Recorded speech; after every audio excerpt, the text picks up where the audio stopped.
So if you've ever really dug into the history of Martin guitar, you know it's a family affair, 7 generations strong, and it's just a really, really cool company, and they're always doing some fun stuff, particularly with their artist signature guitars. And we're gonna take a look at the D28 Rich Robinson in this video. I got to sit down with Martin's Tim Teel at Sweetwater's Gear Fest, and he took me through this special new version of a signature guitar, something they've never done before, where they actually duplicated their father's guitar down to a T. Super cool, 1954 D28. Lots and lots to talk about. I'll play a little bit at the end, but it's a great story. I think you guys will dig this. So let's check it out and talk to Tim Teel from Martin.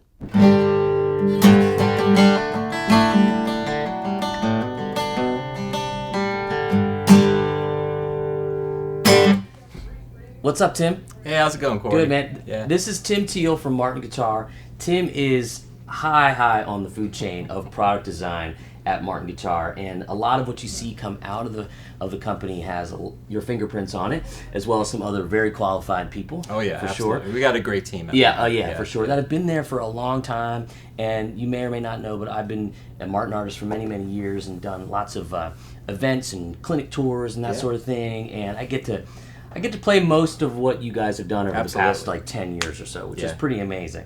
But this is a special guitar that I'm holding, and when you guys do artist signatures, it's always fun because there's always stories, there's always twists and turns that it takes, because it's a process of getting out of the artist what's in their mind. Yeah. But this one is really special. There's a super cool story. This is the Rich Robinson signature.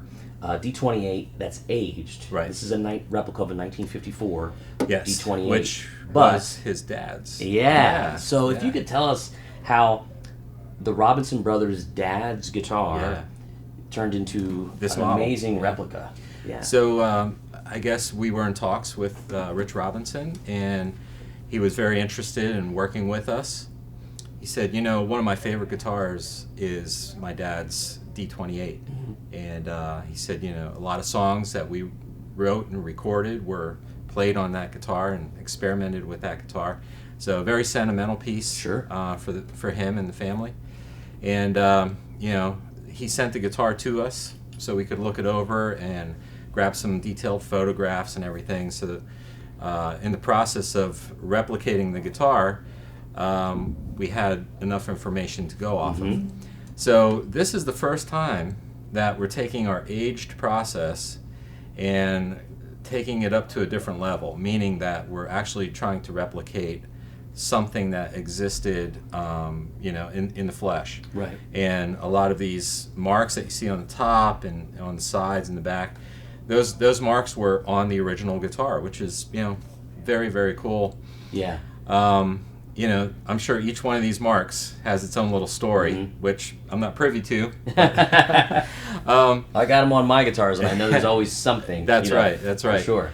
So, in the process of developing it, we had our research and development folks, Josh Parker in particular, Nate Hoffman, a few other guys on the team. They really took the bull by the horn, so to speak, and the crow by the wings. Yeah, the crow by the wings. And figured out how to take this aging process that we've done on some authentic guitars to this next level of actually mapping out, every little spot, every little, and then also a way to replicate it, because this is an addition, right? So this is not just a one and done. Yeah, you're going to make more of these. We're going to make more of these. And obviously the wood's a little different because, rosewood, back in that day would have been Brazilian. Sure. Today it's East Indian rosewood. Right.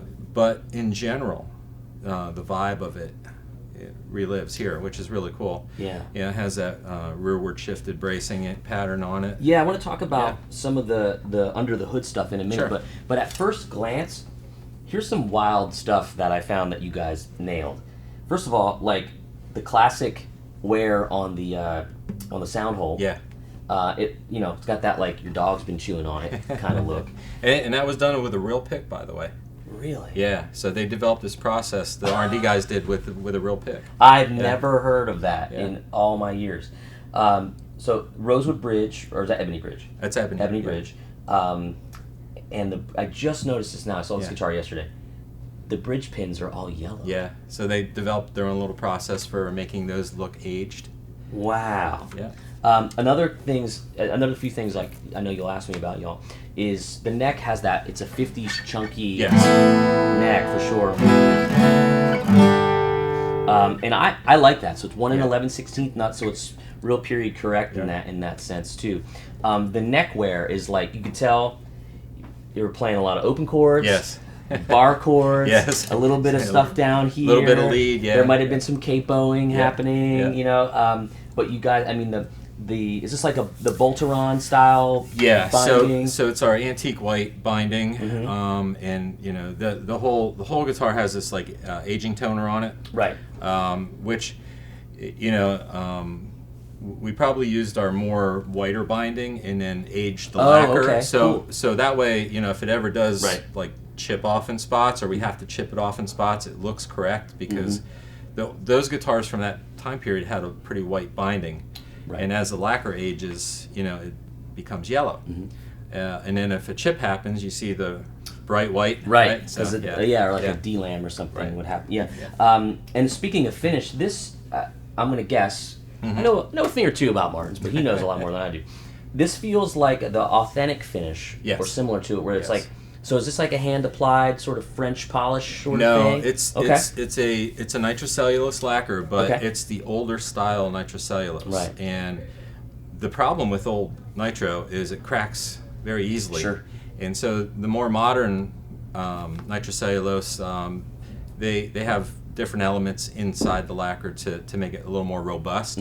They can still check over time, but this lacquer is pure old nitrocellulose lacquer, and when you apply certain temperatures to it, it checks pretty quickly.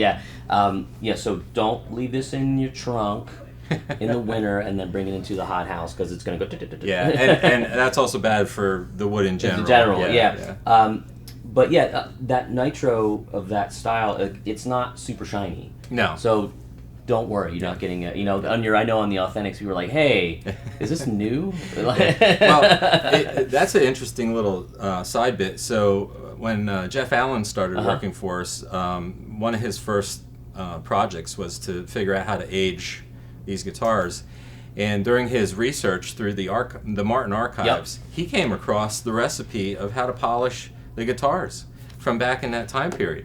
And it's not like how we polish guitars today. You know, there's an oil, mineral oil, and pumice, and that kind of stuff that goes into, and it gives this interesting sheen to the guitar. Yeah. So what he noticed was like anything from like an 18 up to a 40 or 41 or so had this, you know, we call it now vintage gloss. Right. But that's how they came out of the factory. Anything that was above a certain level, like 42, 45, they had a high gloss polish from the factory, which is very, very interesting. I love to hear how that stuff evolves over time. So anyway, that's sort of this story on the lacquer. 28 style inlay. I was talking to Dave about this headstock. And one of the things I thought was interesting over time is how Martin's headstock started to get more rounded off. They were straighter and more rectangular. In the 30s. In the 30s, they were kind of more square looking at the corners. And as time went on, it was, you know, back in those days we didn't have CNCs, right? So we had a form or a fixture that you'd put the wooden neck on, like a jig kind of a thing. Like a jig, and then it would have a bearing on a cutter. And you would roll the jig around the bearing, and over time, just, you know, when you got to those corners, because it was a corner, it would start wearing a little bit away. And I think what they were doing was, you know, every so often they'd kind of like fix the jig, and every time it just got a little more rounder and rounder and rounder. But it's kind of thing like somebody really didn't notice for a while, and like until you put two of them up, like, wait a second, these are 20 years apart, and it's vastly different. It's little stuff like that just kind of fascinates me. One of the first question I have, so I'm glad we're doing this, because I didn't get a real definitive answer, are these tuners, and I'll get a close-up shot of these. Those are the old style. You call them waffle? But they're waffle back. Waffle back, which I'd never heard before. So they're Kluson style. And you guys nailed it. I mean, did you have to fabricate that yourself? Well, we have a connection with the Kluson folks, and I reached out to our connection there. he was, you know, it's just so funny how this stuff works out. So Yeah. a little while ago, I guess they decided to bring back that style of tuning gear. Just so happened, you know, it was there. It emerged. But it wasn't. But it was too shiny. So we had asked, you know, is it possible to order them with a patina? And he's like, oh, and he goes, not from us directly, but I know the perfect company to do that. And you know, we ordered a bunch, and they sent it off to those guys and had them patinaed perfectly. Everything's a little rusty, you know. And you mentioned our stuff's falling around as we speak, and we're not even playing. If you've ever been to Sweetwater, we're right behind the slide, so people are going down the slide and probably causing a ruckus. Anyway, you mentioned about bracing, and this is a real great educational moment for some of you folks. I love the concept of bracing because it's like an EQ for your guitar. That's true. If you picked up a standard D28 or HD, well, it'd be D28 off the rack, it would have a standard series bracing, correct? Right. So that means that the bracing is kind of in this midpoint of the top. The X brace. The X brace, correct. Which is a Martin original design back to the late 1800s. Yeah, 1834, I think, was the... Right. Yeah. And that was, it's the first one on record. Yeah. Madame Magoni's guitar, Magoni, right. Yep. And she was the guitar star of the guitar hero of the time. I'm sorry. Maybe it was 1842. Yeah. I'm not gonna tell anybody Martin either. That's fine. That's fine. You're right. I think 1842 rings a bell. It's been a while since I've done this. Yes. So over at different periods, you know, in the early days it was more forward shifted, correct? Yeah. And what that does is a forward shift with that X means it's closer to the sound hole. Yeah. So if you look in the sound hole on certain Martins, you'll see that X, you can touch it with your finger. Yeah, so a lot of times if you just get your finger inside, you know, and then mark it, like right now, that's how far back this X brace is. Right. So that's a good 1.5 inches or so. Right. The ones that are 1 inch from the sound hole, you know, maybe you get the first knuckle. Right. That's a good measurement. I didn't think of that. And so this one, you know, you gotta get back there pretty far to get to where the X meets up. And this is what we call rearward shifted bracing. So the forward shifted bracing was what came out on the early 30s into the early 40s. And it gives a lot more bass response. But back in those days, you know, they were using super heavy strings, right? So super heavy strings were pulling on that top. So in order to help alleviate some of the top pull, they decided to move the pattern back. Right. Well, in effect, what that did, like you said, about an EQ for the guitar, it took some of that bass response out and made a more focused sound. Yeah. So depending on your playing style, you may prefer a rearward shifted versus a forward shifted. You know, if you're recording, or if you're in a duet band setting, you know, you get a more cut through sound in the mix. Yeah. And you know, a lot of famous people love those about mid-40s guitars up until, and I don't know when it switched to the more modern placement, which is somewhere in between the two. Right, right. So to kind of further riff on that, no pun intended, the forward shift makes the X kind of wider here, and it makes the top vibrate more. So what my mentor, retired Martin famous employee Larry Barnwell would tell me was that a looser top creates more bass. So to stiffen that top, which they needed to do out of, it was kind of probably borderline warranty thing back in the day. Stiffen the top, make it stronger, but it increased the focus of the mids and the highs. So that's so here's the thing: if you're jamming bluegrass chords and you want big woofy low end, a forward shifted guitar is awesome. I mean, you're taking, you know, a howitzer to a gunfight. You know, you're gonna be fine. Excuse me, but for singer songwriters, or somebody that's playing more,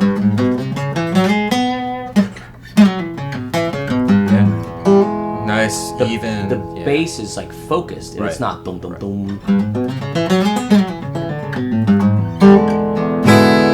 So if I go to like a, let me think of something here.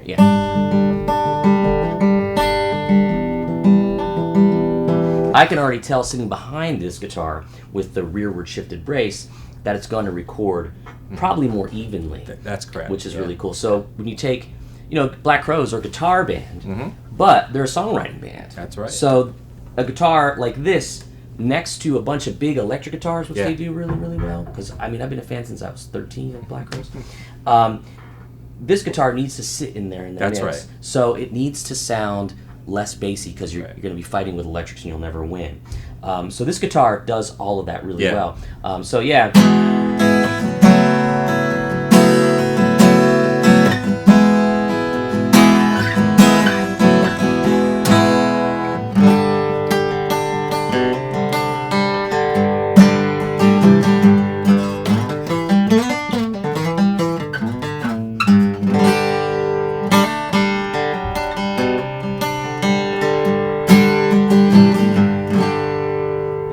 It'll get loud. But those highs are like shiny. Yeah. Beautiful.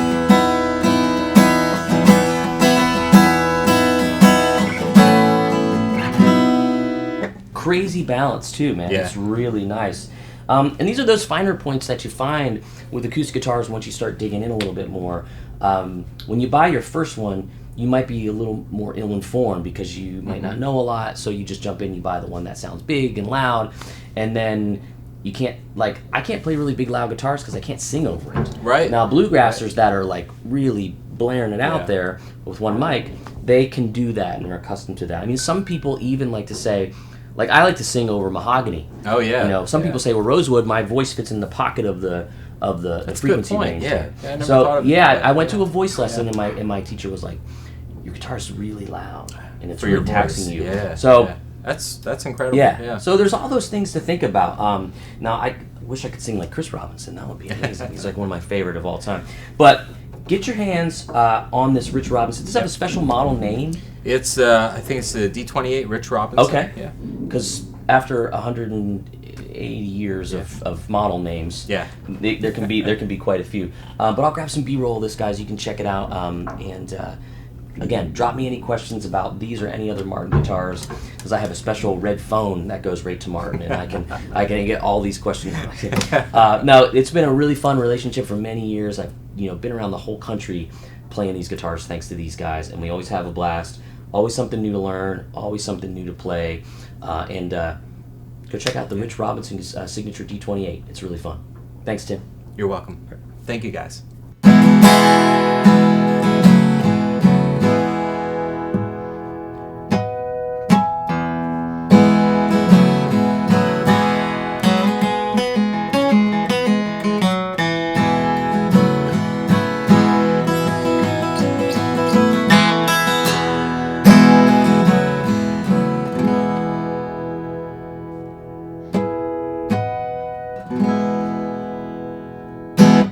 Had to be done.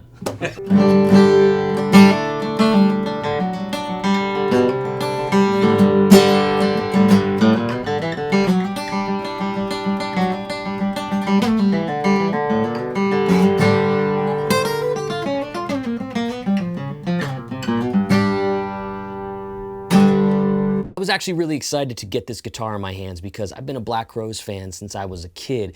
The first cassette I ever bought was Shake Your Money Maker. I went to the Southern Harmony Musical Companion Tour. I bumped into one of the original guitar players, Jeff Cease, here in Nashville many years ago. So it's been this sort of thing. I've always been around the Black Crowes, and I've always been a fan in one way or another. I mean, Mark Ford was a huge influence. Seeing the synergy with him and Rich was always awesome. And then all the other guitar players they've had in and out over the years are just stellar. All the side musicians are killer too. So this was, I thought, a really cool move, not only for Martin to do, but for the Crowes to say, hey, let's build our dad's guitar to a T. I just thought that was super cool, and I wanted to get my hands on it and attempt some of their stuff, like She Talks to Angels on it, even though I haven't played that in a long, long time. It's fun to play an open E. You should try it. All right, so thanks so much for watching this far in the video. If you've done so, please hit the thumbs up and subscribe to the channel if you don't mind. And also take a look around. There's a lot of lessons on this channel, and we do stuff like this occasionally too. Drop me a comment, drop me a question, and I'll put a link to the guitar as well in the description so you can check that out. All right, y'all, I'll see you on the next video. Take care.